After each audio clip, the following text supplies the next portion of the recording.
কিয়ামত যে একদিন হবে, এই পৃথিবী যে ধ্বংস হয়ে যাবে, এটার ব্যাপারে সবার অগাধ বিশ্বাস আছে তো?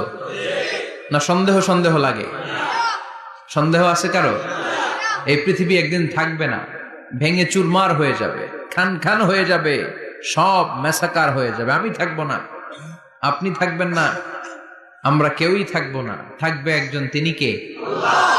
এটার নাম কিয়ামত, যেটার ব্যাপারে বিশ্বাস না থাকলে ইমানের ঘাটতি চলে আসবে, ঠিক কিনা?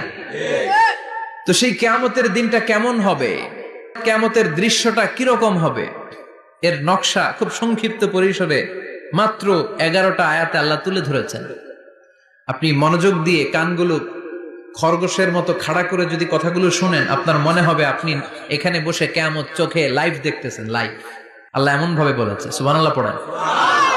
তা আসুন আমরা সরাসরি কিয়ামতকে দেখে আসি। আসলে কিয়ামতটা কেমন বর্ণনা করছেন কে? আল্লাহ। সূরার নাম হচ্ছে সূরাতুল কারিয়া। কি নাম? আওয়াজ করে উত্তর দিতে হবে। সূরার নাম আল কারিয়া। চিৎকার মেরে বলেন, সূরার নাম কি? আল কারিয়া। এটা মাক্কি সূরা। কি সূরা? বিশ্বনবীর জীবনের দুইটা পর্ব, একটা মাক্কি পর্ব আর একটা মাদানী পর্ব।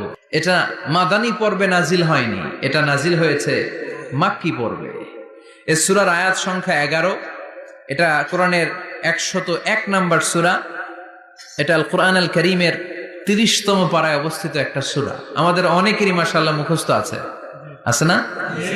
ইমাম সাহেব নামাজে প্রায় পড়ে, অনেকেরই মুখস্থ। শুনতে শুনতে কবে যে মুখস্থ হয়েছে আমাদের নিজেরাও জানি না। সুবহানাল্লাহ পড়ে।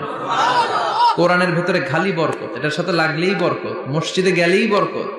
মনের অজান্তে আমরা এই সূরাকে মুখস্থ করে ফেলেছি। কিন্তু এই সূরার ভেতরে যে আল্লাহ কিয়ামতের এত চমৎকার নকশা এঁকেছেন, এত প্রামাণ্য বর্ণনা দিয়েছেন, এটা আমরা অনেকে জানিই না। আসুন আমরা এই সূরার আলোকে দেখার চেষ্টা করি যে কিয়ামতটা কিরকম হবে। আল্লাহ একটা শব্দকে এই সূরা শুরুতে 3 বার উল্লেখ করে আমাদের দৃষ্টি আকর্ষণ করেছেন। আল্লাহ tried to draw our attention by mentioning 3 times a word, and that is al-qari'ah.